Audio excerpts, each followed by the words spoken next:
Welcome back to another episode of the Daily Turnup. Thank you all who continue to listen. I know we've been a little inconsistent with our post, but we are beyond excited to get back to a regular schedule. I got CK with me. CK, are you excited to get back in the action? I'm excited. We got football back. We got baseball playoffs. We got release the Epstein files. None of that matters. BG is in the house. BG, how are you? Hello. Thank you, gentlemen, for having me. And to CK's point, yes, football is life. Football is life. I don't We think have that was my point. might have been the complete opposite of this point, that football distracts us from the truth. All right, we got three major topics for you today, but I really want to start off with the summoning of every single American general in the United States military to Quantico. So, Pete Hegseth sharply criticized the current military culture, denouncing woke policies and fat generals as threats to readiness. He warned that officers who cannot or will not align with this agenda should resign. He pledged sweeping reforms, including stricter fitness and grooming standards and overhauls in how misconduct and discrimination claims are handled. His overall message: accept a return to discipline, merit, and our warrior ethos, or depart. Pete's message to the United States generals carries both positive and negatives that are worth weighing carefully. On the positive side, he calls for stricter fitness, discipline, and merit standards, which could strengthen military readiness by recentering on warrior ethos that some feel have been lost. His uncompromising stance provides a clarity of direction, reducing ambiguity and priorities, and may boost morale among service members and veterans who value those traditional values and the toughness. This focus on accountability and fundamentals appeals to those who believe the military has drifted too far from its core mission. On the other hand, the message risks creating divisions within the ranks, framing reforms as a purge of woke or unfit leaders who could alienate capable officers, leading to an exodus of experienced commanders and the loss of institutional knowledge. It may also oversimplify complex challenges, since issues like cyber warfare, evolving battle threats, and the value of a diverse, adaptable force require more than just grooming and fitness standards to solve a problem. For many, Hegseth's approach may feel more political than practical, raising concerns about politicalization of the military. So, CK, I'll let you kick this one off. Pete, he brings in every single general, whether they're stationed in the US or Germany or wherever in the world, brings them all in. And there's a lot of speculation of, hey, what's he going to talk about? Are we going to invade Venezuela? Are we going to talk about Gaza, Israel? Are we just going to shift all of our priorities to the Pacific to start preparing for China? Are we going to get all in the strategic plan? Are we going to do 350-1 training? No, it looks like it's to let everyone know this is the standard. This isn't an email. This isn't a video conference. This is no confusion of what I want done. Get on board or get out. What are your thoughts, CK? Yeah, so I saw six major points. Restoring the warrior ethos. That's all, Department of War. He says, last time we were the Department of War was 1947. That's when we won wars. Since then, at most, we left with more kills than losses, more wins than losses, but we didn't really win after that. Critique of woke culture that I think unbiasedly certainly has infiltrated the military. You can say, oh, Pete Hegseth is politicizing this. If you have eyes, Biden and Obama politicized the military much before Pete Hegseth. A little Trump too, for sure, but it didn't. I think this started with the Dems. Yeah, I think Um, I think that's fair. I think bringing that wokeness, the you COVID know, stuff, especially, was a politicization. The George Floyd stuff definitely infiltrated the military. All of that stuff was and I don't. You can criticize him for saying he's politicizing it. I think he's doing the opposite. I really do. And I didn't really love this speech. I didn't really love calling all the generals the waste of money and the lack of readiness for having all of your senior leaders gone at once uh, is a mistake. But to say we're getting out of the woke ideology, I think is right and needed to happen. Physical fitness. He called out the generals. He said he's tired of seeing fat generals walk in the halls of the Pentagon. Uh, yeah, they probably didn't like it, but if you know, you know. That's all I'll say. He also, I don't know if you've seen, I've seen some of the memos he's pushed out. like beard policies, he said, you have a year to the beards have infiltrated the military. He pretty much said the policy is now you can be on this beard profile for a year and then you're done.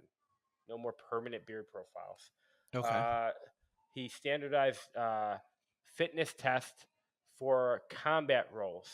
So if you're Yep. in a combat role, if you're a woman, you do the same test, the same standards, and the same reps as the man.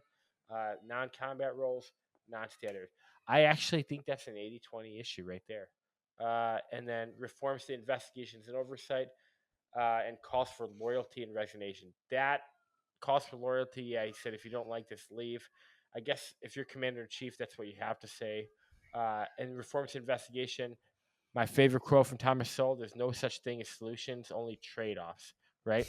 So, will you get more uh, sexual assaults or toxic leadership or unfair treatment based on equal opportunity uh, after this speech? 100% you will you also get less people using EO and sexual assault and all of those weaponizing it to get their commander in trouble because they don't like it? 100% you will. I think he's saying we have way too much on the pendulum. It's going way too much in terms of weaponizing, and he's willing to take some risk with how much um, you know un unclaimed sexual assault, unreported sexual assault, and EO, and all the other things. So that's my 2 cents So, on all so, that. so it almost sounds like he's taking a risk. He's taking a gamble, saying, "Hey, there's nothing," and he means literally nothing more important than being prepared for war. And that being prepared for war is the greatest, increases your greatest opportunity of sustaining a peace because you'll be so deadly, no one's going to want to fight you. And hey, there's going to be a lot of the cons that come with it. There's going to be a lot of people leaving that it may be great, just cannot stay in shape to save their life. And that is a risk he's willing to take because he wants to send a clear message. We are warriors. We are fighters. Above all, we will fit almost into a Marine Corps mentality, but across the branches, right?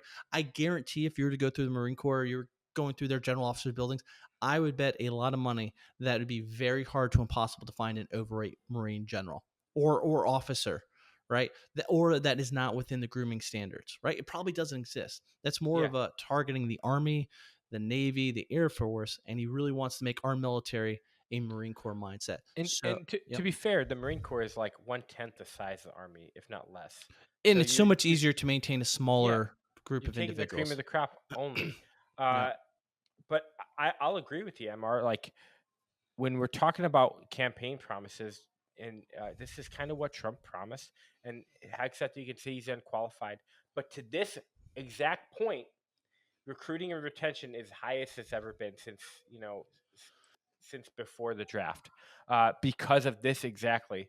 So this is he's saying what the people want to hear, with the Americans who are signing up to go and fight the battles.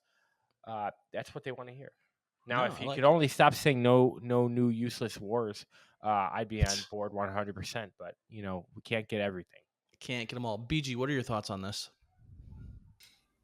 I appreciated CK's rundown. First of all, I agree with both of your comments thus far. I think the flip side of the coin would say that this was some sort of performative culture war rally of some capacity.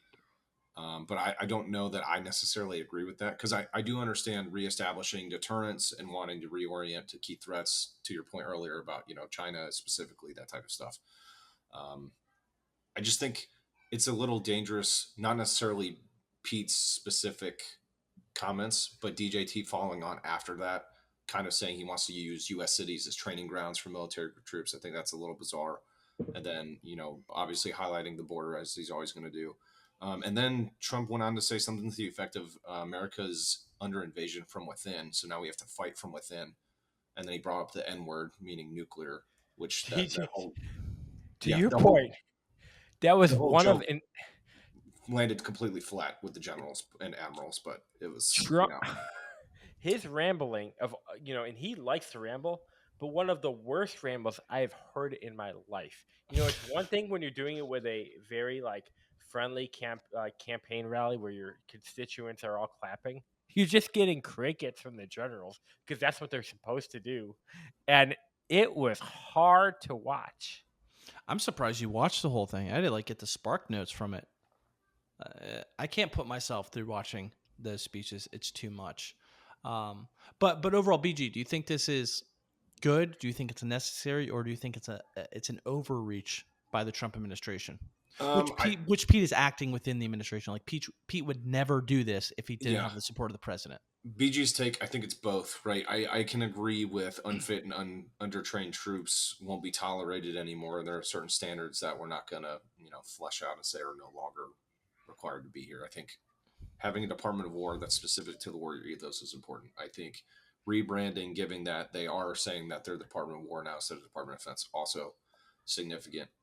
Also understanding that there's a little bit of a underlying theme going on with that, given the media and press access control stuff that happened within the last 3 weeks, right? So that's kind of the undertone going on with this stuff. Overall, I think generally good things, but a little bit of overreach with respect to the cultural and DEI perspectives.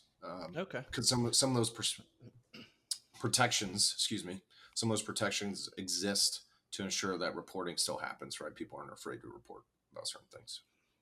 No, definitely. So I think this was only part one of why he summoned all the generals. I think this was a little bit of a dog and pony show as well.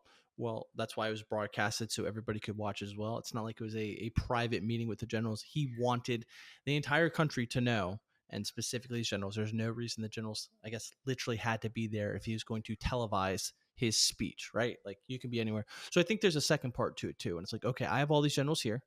And I'm sure he already has his blacklist of generals that he wants out, whether they're overweight or they don't agree with the Trump administration for whatever reason. But I think the other reason is to bring in those top generals or key generals to discuss, okay, America, as we pivot, what are we going to focus on and what can we get agreement on that we can actually be successful in? Meaning, hey, I got my Marines, my Air Force, my Navy, my Army. I got all my generals right here that I need. Can we invade Venezuela? What does an invasion of Venezuela look like? Can we do limited strikes with special forces and airstrikes? Do we just do airstrikes? Can we actually take and overthrow the regime?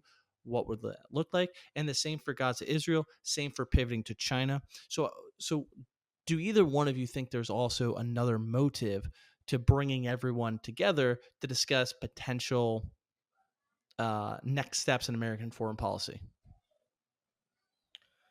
Yeah, I guess we don't know what happened behind closed doors. Um, but, many think this is a fealty thing that, hey, I'm going to go up and speak. And if anyone disagrees, you know, we can clean house. Yeah, no, I'd say I agree with that, CK. And then I would say maybe there's some weird underpinnings right now because the same tanker aircraft that were just used in the Iranian strike have been activated and are now landing all over Europe. So is that a show of force against Russia and what's occurring in Ukraine, or is that preparing for something larger? Are we going to restrike in Iran? Like what, is that tied to the Gaza Israel conflict? Who's to say? So remains to be seen what's going to actually occur. MR. No, I like it. All right. Any last comments before we move on to the next topic? Nothing. All right. So let's transition. Let's pivot to the government shutdown that will probably already happen by the time this airs. So maybe a little of what I'm going to say is a tad bit outdated, but I think the conversation is going to be noteworthy. So the U.S. faces a government shutdown on October 1st if Congress cannot reach a funding agreement to keep agencies open past midnight. The Senate rejected a clean continuing resolution because Democrats demanded provisions to extend the Affordable Care Act subsidies and reverse Medicaid cuts, while Republicans insist on passing a bill without policy riders. In response, the White House has threatened mass layoffs, directing agencies to prepare reduction in force plans to pressure lawmakers. With both sides entrenched, the standoff is driven as much by political positioning as by policy, leaving little room for compromise before the deadline. CK, you are our resident expert when it comes to policy and the inner workings of the government. What are your thoughts on this? Is a deal going to get done? How far is this? And if not, how long do you think this shutdown will last? Yeah, it's bold to call me an expert in anything but beer drinking. Well, that's But fair. I think you know more than both of us on this. So out of the three of us, you know more. But compared to the average person, you're right. You probably know less. Beer drinking. pretty good at you, drinking beer. you know But you know as much as the Bears are going to make the playoffs, which is little to none. I'm walking off the set right here, right now. I think we lost him. no, Yeah. no. Here, this is what I'll say. So Thomas Massey tweeted today uh, that the Democrats, right, passed this exact line for line bill under Joe Biden. All the Republicans voted no, all the Dems voted yes. Now, just because the author is, Mike Johnson, Donald Trump supporting, all of the Democrats voted no, and all the Republicans not named Thomas Massey voted yes. The problem is, with the filibuster, you need 60 votes for something like this to go through. No one's ever had 60 votes in the Senate. So it's not going to go through. It's not going to pass. And really, it's the best way I can describe it. It's theater. No one actually cares. We're going to get a I bill was going to say eventually. that. Is this all BS then? If this is essentially the same exact bill and each side is just literally flipping, to me, it sounds like this is a bunch of BS and I Why, should why, lose why are they faith in my flipping it government. more? They don't actually care about the American people. They just can't let the other side win. But there's more to it. Okay. This essential end part where there's like pressure and there's a clock this is the exact part where they start sliding pork in. Ooh, I was about to say we're getting to that pork belly, and it sounds like we Yeah, are. we are. So now I say, okay, you get my vote. I need this, this, and this. Okay, and they just sliding. So now this is the part where the bill increases by $200 billion overnight because we needed 16 more votes, and we promised all of these things for those 16 votes, I got a and the question debt for you. keeps chugging. Is it possible to create a budget that's going to last 10 years and not like every 18 months or every year? This sounds so What does that mean? dumb. Possible? Okay. Do you think our current legislators will create a bill where they have to renew it every five years or every 10 years instead of every No, year or every because other year? this doesn't serve the American people, but does serve them. Right? That's the same argument can be made about single line bills, right?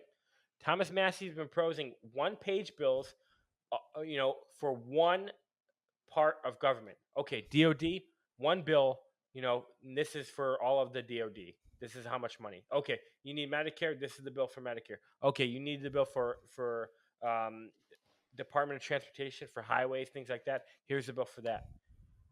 That way, it would eliminate all the pork spending, and you can just say, okay, this is important to me, fund it, and everyone who says agrees to it says yes. Everyone who doesn't says no. That way, you know who's for and who's against. There's no political chips in those, so no one wants to do it.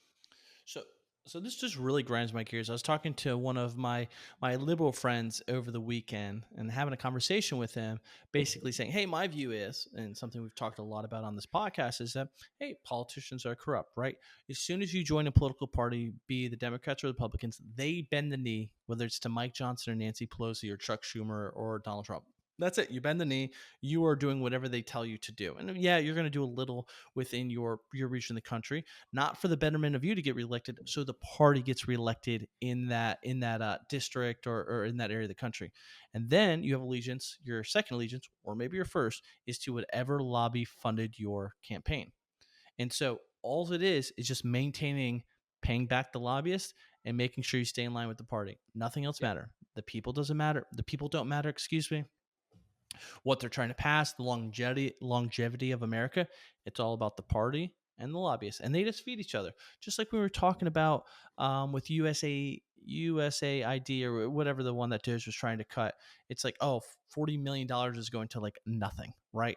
Well, the money's going somewhere. It's going right back into the pockets of the lobbyists. It's so corrupt, and I think this whole budget thing is just beyond corrupt. CK, to your exact Just point, money laundering. that's We're, all it is, and it's we're, so we're infuriating. funding NGOs who in turn fund super PACs who in turn fund the politicians.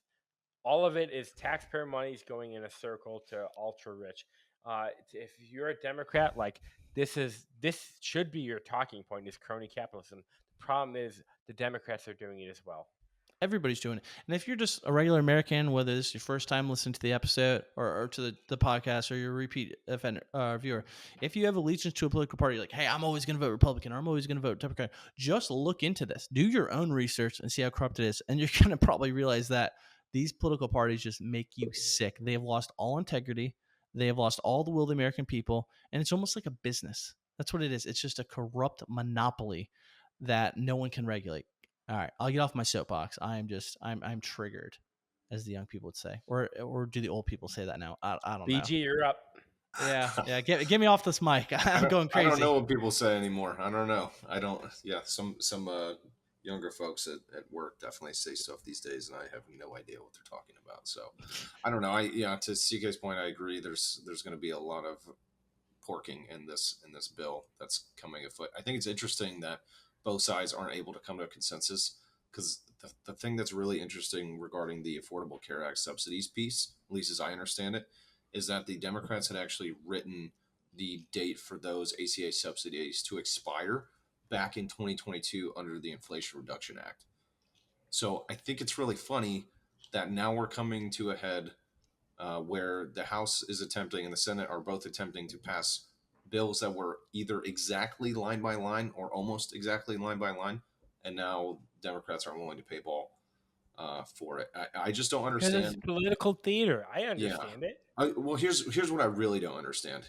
I don't understand any of these connections to funding healthcare for illegal immigrants at all. I don't. I fundamentally don't know why this is even a talking point for the Democratic Party, when it feels like the entire base of the DNC has said, hey, we kind of agree with Trump a little bit that maybe some of these people actually shouldn't be here. So BG, this Go is ahead. politics. You Yeah. propose something so ridiculous because you know they'll say no, and that way you can get your 100 small wins in right before the deadline. They don't actually care if the bill gets passed or not. They know it's not going to get passed with this ACA for illegal stuff, and they don't care. It's a political win to say we're fighting back for you against Donald Trump. And then it's a political win to also go in and say, instead of this ACA thing, here's 100 other things. Yeah, no, I think that's generally right. I just don't know why they would be willing to have additional government workers furloughed or potentially completely unemployed. Because the furlough is a joke too. Because no one's getting unemployed, and no one's even losing. Because they do the back pay, right? Pay. Yes, because they do the back They're pay all system. getting paid full. They get a free vacation for this. Nothing. There's no consequence to this. Remarkable. Other than we're spending money and getting less work done. So we should all work for the government, is what you're saying, and just be part of the problem. If you can't beat them, join them.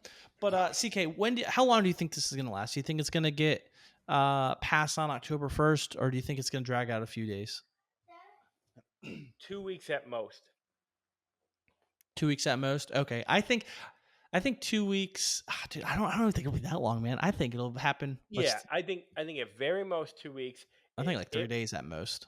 It will stop before any real consequence occurs. I think it'll happen before football Sunday. How about that? Okay. All right, let's jump to our last topic of the day, and that is Israel-Gaza. Yeah, there's always something going on with this. This is not going away anytime soon, at least the way that it looks.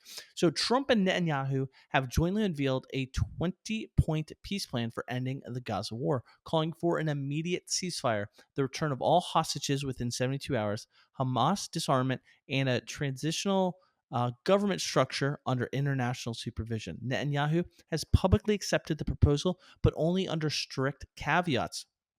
Israel intends a partial conditional withdrawal, retains military control over much of Gaza, and rejects Hamas or the Palestinian Authority having a government's role. Trump has given Hamas 3 or 4 days to accept the deal or face unspecified consequences, warning that a rejection could lead to a very sad end. The key uncertainty is whether Hamas will accept the terms, and if they refuse, Israel reserves the right to resume military operations. So CK, there's a lot I want to say about this and a lot of questions I have. One, I was reading before we were recording, just like at some point, the entire world will turn on Israel. Even the United States will have no choice, or at least the United States will not be able to protect Israel. At some point, they're going to have to pay for the sins that they're committing.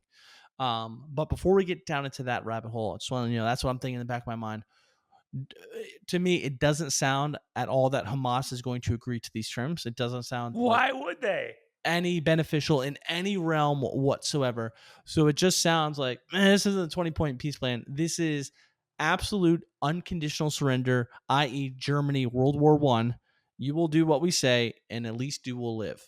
We'll strip you of everything, but at least you will not die, or at least today, I should say. So, CK, let's work under the impression or the assumption, excuse me, that the peace deal will not be accepted. Do you really think in 4 days that the United States will give Israel the green light and Israel is going to escalate this war to the next level?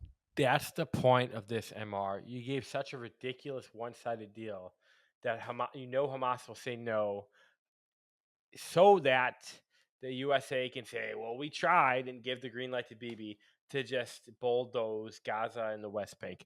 Then, and to Trump's been saying, oh, art of the deal, I'm the deal maker, blah, blah, blah, blah, blah.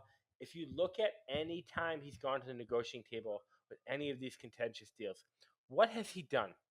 With Ukraine, Russia, he went to Russia and said, what do you want to do? Russia said, these are my terms. They were horrible for Ukraine. Ukraine said, so Trump made a deal to end the Ukraine war without half of the partners, without Ukraine, and said, Zelensky, make this deal. I have it. This is how we get peace. Zelensky was like, why would I make this deal? It's awful. And then Trump, so that fell off. And then Trump turned around, made a deal with Zelensky that was completely one-sided and said, Putin, make this deal. This is how we end the war. And Putin said, why would I make this deal? And now he's doing the exact same thing in Israel. He's going to one side, he's going to the table with only one of the two parties. That one party is saying, these are all our demands. And Trump's like, that's great. If I give you that, will we have peace? And they're like, yes, of course. But there's no negotiation. It's unconditional. Hamas surrenders everything. They demilitarize. They give up all the hostages, and then Trump gets to lead the selection committee for the new government. When if Trump's leading it, that means Netanyahu's actually leading it. And so why would Hamas say yes to that? But Bibi knows that this is a terrible deal. What is Bibi going to do? He's going to say, you do this or we bulldoze you. Because the only thing stopping Bibi in the last 25 years from bulldozing Gaza is true. Like his Make-A-Wish Foundation goal is to bulldoze Gaza and turn it into Israel, and to just purge all of the Palestinians from that area. The only thing stopping him is he needs to win the opinion of he needs to win public opinion. He can't have the world government saying we don't want that. If Europe and America say we don't like that, then he's on his own when he faces the wrath of Iran, of Egypt, of Syria, of Qatar, of Saudi Arabia. All of the Muslim countries that surround him will destroy him. But here's the only thing he has is the backing of America. Correct. I was about to say, he already lost the support of Europe. Half of America despises Israel right now. I saw a meme yesterday. It literally said, the far right and the far left, what do they have in common? They both dislike Israel. Correct. Now, again, when I say Israel, I'm not talking about Jewish people. I am talking about the government of Israel. Talking about Bibi. Very, very really? Exactly. Almost strictly Bibi. Exactly. Yeah. Exactly. And if you remember right, there was already protests within Israel to overthrow him, and they almost the week before October 7th, before the massacre. I hope I don't get canceled for saying this. Conveniently, the week before, there were hundreds of thousands Israelis in the streets protesting, demanding Bibi gets thrown out. Also, there's an election coming up, and then October 7th happens. Bibi wins by a landslide, and the rest is history. And in the last 8 months, now that he has an AIPAC-controlled Congress, an AIPAC-controlled Senate, an AIPAC-controlled Trump, and an AIPAC-controlled Trump's cabinet, Bibi has been emboldened to do more in the last 8 months than he has in the last 20 years. I was going to say, I think this is his golden opportunity. If he's ever going to have the opportunity to take Gaza, this is it. All future consequences be damned. Because at some point, it's going to catch up with him. It's inevitable. It is and inevitable that it'll and catch up yet with him. and yet he's still gone so far that even Trump is hesitant and has said we're not going to let him do that, because you know why? Because one, probably somewhere deep down he has a conscience and a soul, but also they have midterms to worry about, and it's not popular to just greenlight genocide and to No. fund it. Not even greenlight it, to fund it. It's not popular to fund that. So Trump and Bibi are trying to save face, because ultimately the only thing stopping them in the last forever has been public opinion. So they're trying to gain some back, saying we made a deal, they rejected it, they spit in our face, so now we only have one choice. But I don't know. If you have a brain, you know this is a bogus deal. For sure, it's a bogus deal. For sure, it's not going to. Hamas doesn't agree with it, which means that this is an excuse for Israel to move forward. And I guess we're going to see by the end of this week what moving forward looks like. Whether it is moving troops in, demolishing the rest, and just completely taking it up, or stopping somewhere short. Right. I think the question is how long can the current Israeli government retain power? At some point, it's going like everything else for the entire history of humanity, it catches up with you at some point. And then when that happens, what does it look like? Does it look like Saddam, people turning on Saddam? Does it look like people turning on Mussolini, right? Or does it, hey, you're just going to get exiled and we're going to oust you like the German Empire, Wilhelm, and you're just going to go be exiled to another country, and it is what it is, right? So truth might be somewhere in the middle, but I do not. I don't know at this point how the current Israeli government survives what they've created, or maybe it's all worth it. Maybe taking Gaza and eliminating it is they're willing to be that sacrifice so they can get this land for whatever time period. BG, you got any? You usually want to, go fisticuffs with me on this one, so let's go. No. There's significant political risk to Bibi's administration, right? I mean, it's the Institute for National Security Studies over in Israel in Tel Aviv said exactly that. If this isn't viewed as a victory for the Israelis long term, which it's not, because Hamas doesn't accept this, right? Hamas doesn't have power. They have to give up their weapons. The timeline and disarmament requirements are totally asinine, right? The timeline itself is totally asinine. The fact that Hamas would lose all power whatsoever and have no say is asinine. Just creates an additional power vacuum. We're going to have a board of peace. Defined by what, right? Led by Trump. There's not a situation. This is a totally unrealistic expectation, and the demands are completely asymmetric on both sides. And saying all that, the one thing is like, Hamas is also the bad guy, right? They're not good people. They're also genocidal. They also are all for killing innocents. And in terms of like any terms of rules of engagement in Geneva Convention and general ownership of a soul, they don't have it, right? Agree. Yeah. But there's a better way to do this, because this is so obviously just saying we're going to control everything here on out. There's a better way to paint Hamas the bad guy. And the easiest way to paint Hamas as the bad guy is to just stop being the bad guy yourself. CK, I'm so happy you brought this up, because I just felt like we just, took a lot of shots at the Israeli government for like the last 5 minutes. But in the same breath, like you just said, Hamas is evil. They're using civilians as human shields, and they're doing all these horrible things, and they're absolutely horrific human beings as well, right? But to your exact point is, hey, there's a lot of different ways to take out your enemy. There's a lot of different ways to get to peace, and a lot of different ways to make a solution. It seems like, hey, we're using Hamas as an excuse or a reason to take Gaza and make it part of Israel, at least make it no man's territory, instead of, hey, let's go in and let's disassemble Hamas. Because I feel that with Israelis' capabilities, they could go in and they could do very strategic strikes to take out Hamas and not, kill all the civilians that are being killed in this this war. My only big concern, and CK and I talked about this earlier this week, is Hamas admitted in their last meeting with mediators that they don't even have positive control of the hostages anymore. They don't even have connection or communication. Yeah, it's been like 2 years. I can't imagine that they would. I know, and they still don't. So to say that we even have hostages to bargain with could be a moot point. We also, and again, this isn't an attack on Israel or any Jews except Bibi Netanyahu. He wants Hamas. I fully believe that he likes having Hamas there because you need a boogeyman to say, we need to ramp up. The last thing Bibi wants is a Palestinian leader that turns into Nelson Mandela or Mahatma Gandhi, right?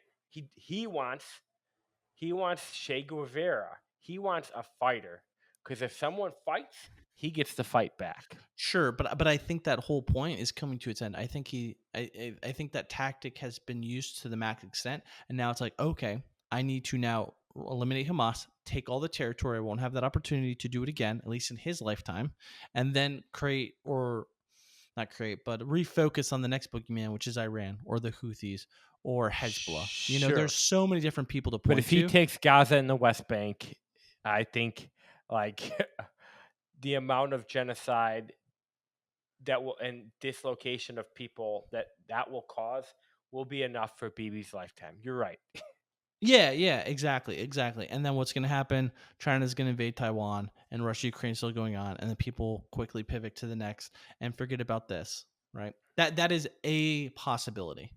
All right, CK, you got any closing comments on this specifically before we wrap it up for the day?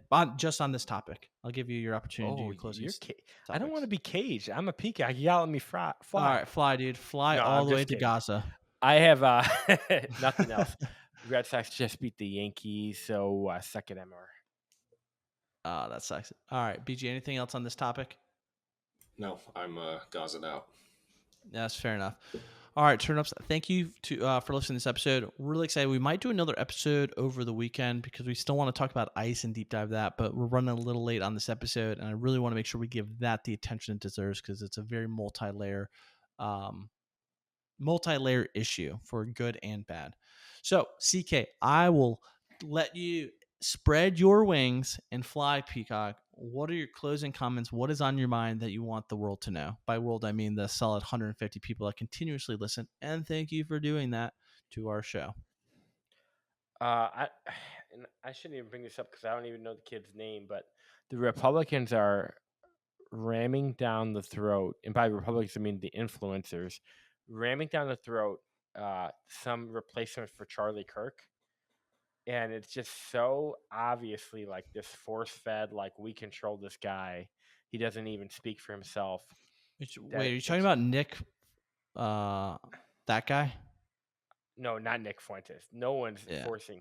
There's no funding behind Nick Fuentes. Yeah, I was about to say, I was like, that dude is the most extreme individual I've heard in an incredibly long time. There's some kid, and I shouldn't even brought this up without knowing the name because it's just causing confusion. There's some kid with a Rolex sitting on an airplane that is like he's supposedly the protege for Charlie Kirk. It's just so obviously just being force fed like narrative, like follow this guy because we own him. That it just makes you wonder how many of these people are just owned by the powers. Do you think Charlie was owned, or do you think that's why? That's such a rabbit hole. Those two different. There's a lot of different like nuance in between him being owned and him being assassinated because he wasn't owned. MR. So I'm gonna plead the fifth on that. Save it for another episode. It's such a rabbit hole because we haven't talked about Charlie yet. We won't do it on this episode because it'll take too long. But R.I.P. The little click of the tongue got me. All right. Anything else you want to say before I turn it over to BG? Please, God, no. All right, BG, the floor is yours. Mark's trying to get us Clintoned, It's crazy. I would say... Not trying to do anything like that. Yeah. If you're paying attention to global economics, there's some interesting stuff going on in trade winds that I would need an episode to talk about. I would say if you're paying attention to investments, the next big push is we're entering the AI bubble. If you have money in data centers or construction of data centers, it's a good place to be because debt will continue fueling that bubble. Ooh, interesting. I like it. Yeah, maybe we should talk a little NVIDIA. Isn't NVIDIA worth more than like the entire country of Spain or something like that? which is just U.S. wild. capital markets are worth more than like the next 6 countries combined. So it's not even Dude. close. That's insane. That's insane. Well, Turnips, thank you so much for listening to another episode of the Daily Turnip. We appreciate you so much. Please like, share, subscribe to this episode. Please tell your friends. Please don't cancel us. We enjoy doing this. Anyways, I hope you have a great rest of your day, and we'll talk to you next time.